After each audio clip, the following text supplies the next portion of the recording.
Oke guys, welcome back to Daily Charting with Toshi, di mana kita akan daily chart your favorite cryptocurrencies. Oke, dalam 24 jam terakhir, cryptocurrency market terkoreksi sebesar 1,43%. Dengan total market cap mencapai di 1,05 triliun US dollars, dengan penurunan Bitcoin dominan sebesar 0,01% dan peningkatan volume sebesar 711%. Ini nggak tahu nih benar atau enggak ya, kayak sedikit error kelihatannya ya. Nah, untuk Bitcoin kita bisa di sini dia terjadi koreksi sebesar 1,4% di angka 26.611. Artinya apa? Kembali MA50 menjadi resisten untuk Bitcoin. Lalu untuk Ethereum terjadi koreksi sebesar 1,66% di angka 1592. Lalu untuk BNB terjadi koreksi sebesar 1,23% di angka 211,82. Lalu untuk XRP terjadi koreksi sebesar 1,19% di angka 0,51.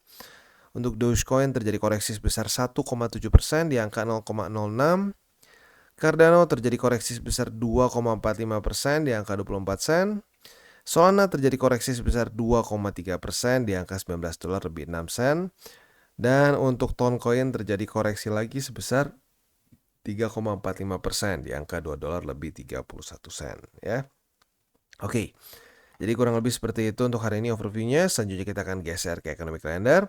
Sebelum kita geser ke sana, kita akan dengar dulu pesan-pesan dari sponsor kita pada hari ini. Oke, today's video is brought to you by Bybit. Dan pada hari ini Bybit sedang ada berita bahagia bagi kalian yang tinggal di Kamboja, Indonesia, Philippines, atau di Thailand ya.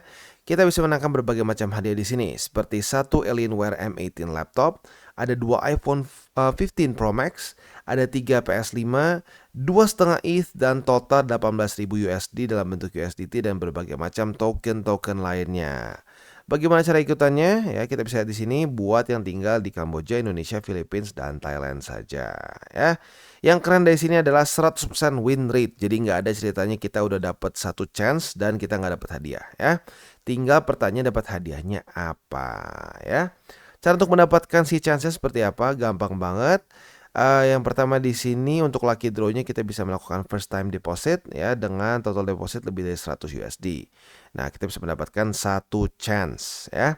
Setelah itu juga kalau kalian melakukan trading futures dengan bot trading lebih dari 300.000 USD, kalian mendapatkan satu chance lagi. Trading derivatif lebih dari 800.000 USD secara volumenya bisa mendapatkan dua chance. Lalu derivatif trading lebih dari 5 juta USD mendapatkan dua chance. Dan dengan volume 15 juta bisa mendapatkan 3 chance. Dan yang terakhir untuk mendapatkan 6 chance, kalian bisa mendapatkan dengan cara derivative trading dengan volume sebesar 50 juta US ya. Nah, mungkin yang paling gampang yang ini dulu deh ya. Buat lo yang belum punya akun di Bybit, boleh pertimbangkan untuk melakukan first time deposit ya dengan total deposit lebih dari 100 USD. Dan buat lo yang belum punya bisa klik di link referral kita di bawah ya. Rulesnya ya sekali lagi untuk Kamboja, Indonesia, Philippines, dan Thailand dan sudah menyelesaikan KYC level 1 atau 2 as easy as that ya. Oke, jadi kurang lebih seperti itu. Buat lo yang tertarik pengen punya iPhone 15 Pro Max, PS5, Alienware M18 dan seterusnya bisa ikutan event ini. Dan seperti biasa kita geser ke Economic Calendar, kita geser ke GMT plus 7 dulu. Dan untuk hari ini tanggal 22 September hari Jumat, kita coba lihat ada yang penting atau enggak dari US ya. Dari US untuk hari ini sepertinya udah nggak ada ya, hanya ada satu di sini, ada S&P Global Services PMI ya. Nah, untuk si S&P Global Services PMI ini harapan kita adalah dia itu lebih rendah daripada ekspektasi ya, karena a weaker than forecast reading is generally bearish or negative for the USD ya. Maka dari itu kita berharap dia lebih rendah daripada 50,6 ya. Itu untuk hari ini. Untuk besok Sabtu harusnya sih nggak ada yang terlalu penting. Coba kita cek dan benar ya, hanya ada bintang 2 dan bintang 1 saja.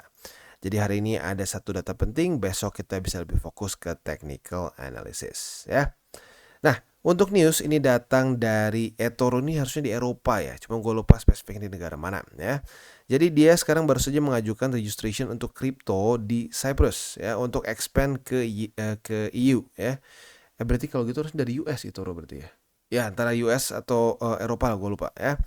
Nah, ini menunjukkan bahwa lagi-lagi bahwa semakin banyak sebenarnya kan eToro ini bukan traditionally crypto ya, dia itu lebih fokus ke brokerage aja gitu ya, saham, forex dan lain-lain begitu.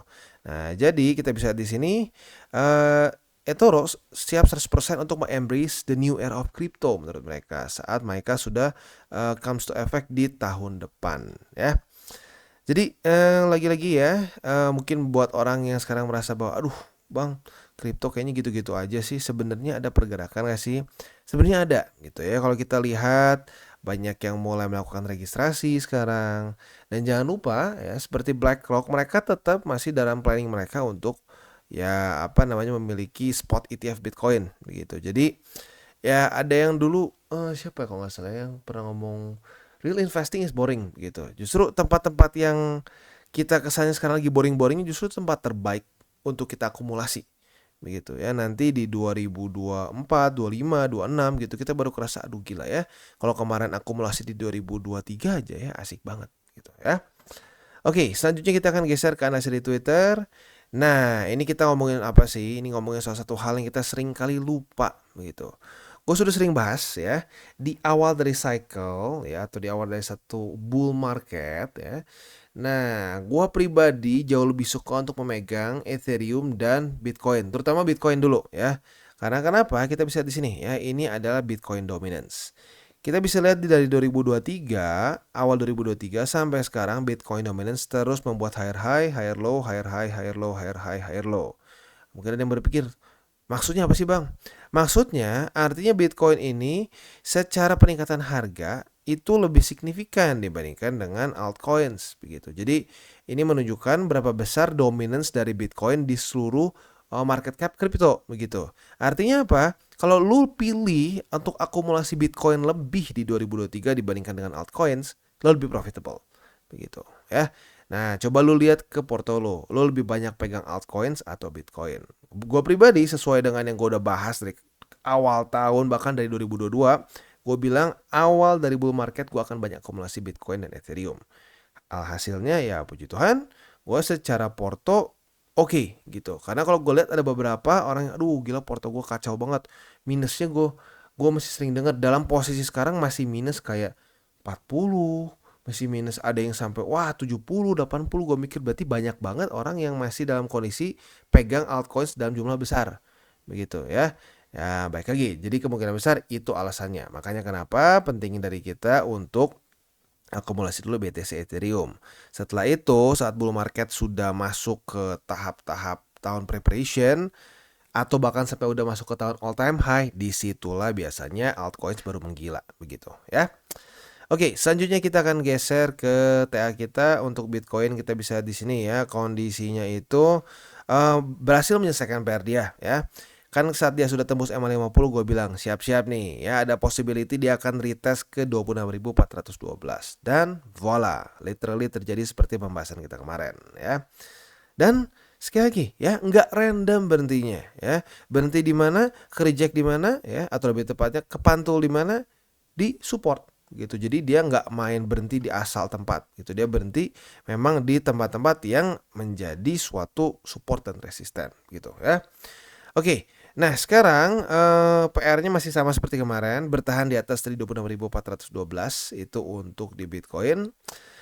Dan di daily-nya maksudnya ya. Untuk di weekly-nya kita coba cek ya. Sekarang tuh hari apa sih?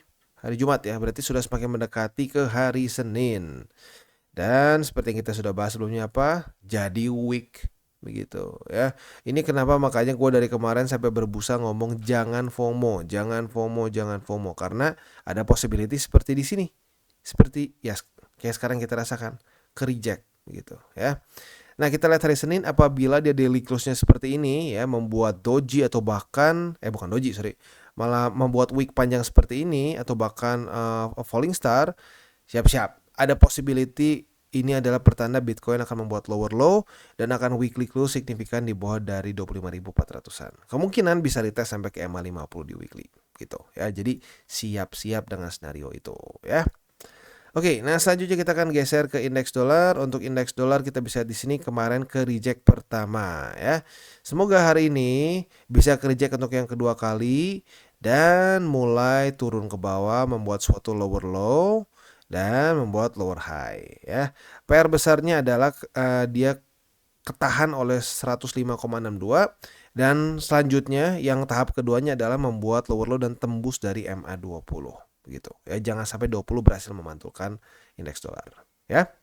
Oke, jadi kurang lebih seperti itu untuk makronya. Selanjutnya kita akan geser ke buy limit. Tetapi sebelum kita masuk ke buy limit, seperti biasa gua akan disclaimer bahwa semua konten dari TCI ini bukanlah financial advice. Ini semua bentuknya adalah edukasi. Lalu bagaimana cara untuk mendukung TCI? Ada banyak caranya. Lu bisa like our video, bisa share our video, atau juga bisa menggunakan link referral gua di bawah ya. Dan buat lu yang tertarik untuk memiliki hardware wallet, bisa pertimbangkan untuk beli di Encrypt. Karena Encrypt ini adalah authorized reseller dari berbagai macam brands hardware wallet yang ada di sini ya. Oke, jadi kurang lebih seperti itu dan kita akan lanjut ke buy limit. Dan sekarang kita masuk ke Bitcoin. Untuk Bitcoin kita bisa di sini ya. Secara posisi spot untuknya masih bertahan. Buy limit kedua masih di 26.412 dan buy limit ketiga di 26.032 USD ya. Nah, untuk posisi futuresnya kita bisa lihat di sini kemarin sudah terjadi retest pertama di 26.412 sebagai support ya. Jadi apabila pada hari ini terjadi retest kedua, nah kita bisa buka posisi long dengan target TP kita di MA50 yaitu di 27.039 USD ya. Itu untuk posisi longnya. Untuk posisi shortnya tinggal kita balik logikanya, apabila terjadi retest 1, retest 2 di MA50 sebagai resisten, kita bisa buka posisi short dengan target TP kita di 26.412. Dan sekarang kita masuk ke Ethereum. Untuk Ethereum kita bisa lihat di sini sayangnya buy limit kedua jebol ya, dan dia sekarang malah retest ke buy limit ketiga kemarin. Tapi untungnya buy limit ketiga masih bisa mempertahankan harga Ethereum dan berhasil bounce ya. Jadi untuk sekarang ya tinggal tersisa untuk spot di Ethereum adalah di 1567 which is itu adalah buy limit ketiga ya. Nah, untuk posisi futures kita bisa lihat di sini sudah terjadi retest pertama di 1567 sebagai support ya. Maka apabila pada hari ini terjadi retest kedua, kita bisa buka posisi long dengan target TP kita di 1623 atau nanti kemungkinan besar MA20 akan bisa menjadi target TP yang lebih konservatif karena dia akan lebih turun di bawah ya. Itu untuk posisi longnya. Untuk posisi shortnya, apabila terjadi retest 1, retest 2 di MA20 sebagai resisten, kita bisa buka posisi short dengan target TP kita di 1567. Dan sekarang kita masuk ke XRP. Untuk XRP kita bisa lihat di sini kondisinya itu bisa dibilang sedikit nanggung ya. Karena kalau kita di sini technically speaking dia sedikit jebol ya. Sedikit jebol. Dia daily close di bawah dari 50 sen. Tetapi kalau tipis seperti biasa nih ya, kita tunggu besoknya gitu ya. Untuk posisi spotnya, artinya buy limit pertama tembus, buy limit kedua sedikit tembus ya, tapi masih ada harapan. Yang tinggal tersisa sekarang yang masih clean tersisa adalah buy limit ketiga di MA20 ya. Itu untuk posisi spotnya. Untuk posisi futures gimana nih Bang? Ya, kemarin kan kita sudah dapat posisi long berarti nih, karena terjadi retest 1, retest 2 di 50 sen. Nah, kondisi seperti ini kita bisa pertimbangkan untuk pertahankan aja deh posisi long kita ya. Kita pertahankan posisi long kita.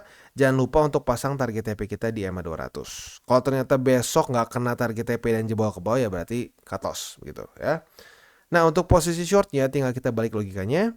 Retest 1, retest 2 di MA200 sebagai resisten. Kita bisa buka posisi short dengan target TP kita di 50 sen. Dan sekarang kita masuk ke BNB. Untuk BNB kita bisa lihat di sini ya, dia tembus MA20. Jadi untuk sekarang sih kemarin gue MA20 nggak ada jadiin buy limit ya. Maka untuk sekarang masih sama seperti kemarin. Buy limit kedua masih aktif di 205 dan buy limit ketiga di 197 kalau kita bulatkan ya. Nah, untuk posisi futuresnya ya, posisi futuresnya sayangnya kita kemarin kena cut loss nih untuk posisi long ya, karena nggak kena target TP begitu. Tapi tergantung sih ya. Kalau lo konservatif harusnya sih nggak kena cut loss karena by that time harusnya lo masih ada profit sedikit dan ya maksudnya sebelum ini ya keluar data-data penting lo udah TP duluan. Jadi tergantung nih, yang agresif kena cut loss, yang konservatif nggak ya. Nah, untuk posisi future sekarang, apabila terjadi retest 1, retest 2 di MA20 sebagai resisten, kita bisa buka posisi short dengan target TP kita di 205. Dan sekarang kita masuk ke Cardano. Untuk Cardano kita bisa di sini dia secara struktur masih sama sih ya. Jadi sekarang yang tersisa tinggal di buy limit ketiga di 24 sen. Itu untuk posisi spotnya ya. Nah, untuk posisi futuresnya apabila pada hari ini Cardano bisa bertahan dan tetap daily close di atas dari 24 sen, besok kita bisa limit posisi long di sini dengan target TP kita di MA20 ya, itu untuk posisi longnya. Untuk posisi shortnya tinggal kita balik logikanya. Well, technically speaking kalau hari ini terjadi retest kedua bisa langsung sih kita buka posisi short. Tapi highly unlikely ya. Tapi well, just in case pasang aja nggak apa, siapa tahu cuma nge-wick ya. Target TP kita di 24 sen ya. Jadi kurang lebih seperti itu untuk hari ini. Sekali lagi gue ingatkan buat yang konservatif terutama ya, malam ini itu akan keluar data penting jam 9:15. Jadi buat lo yang konservatif mungkin kalau belum kena target TP-nya secara posisi futures, boleh TP manual dulu gitu ya. Menghindari ya yang kayak kemarin nih untuk CBNB dan lain-lain ya. Oke, jadi kurang lebih seperti itu untuk DCWT kita pada hari ini. Oke guys, jadi itu adalah akhir dari segmen DCWT kita pada hari ini. Dan jangan lupa bagi kalian yang merasakan manfaat dari segmen ini, jangan lupa untuk share ke teman-teman kalian. Dan apabila lu pengen mensupport channel kita, ya TCI, jangan lupa untuk menggunakan link referral kita di bawah. Nggak wajib ya, tetapi apabila lu menggunakan link referral kita di bawah, ada macam-macam ya, dari Bybit, Huobi, Maxi, toko kripto, dan banyak lagi ya. Ya, walaupun nggak wajib, tapi kalau menggunakan link referral kita, lu secara langsung membantu perkembangan dari TCI. Dan satu lagi, jangan lupa juga untuk join Telegram group kita, di mana kita bisa ngobrol-ngobrol santai mengenai dunia cryptocurrency secara dua arah. So, jangan lupa untuk like, subscribe, klik the bell icon, and see you on the next video.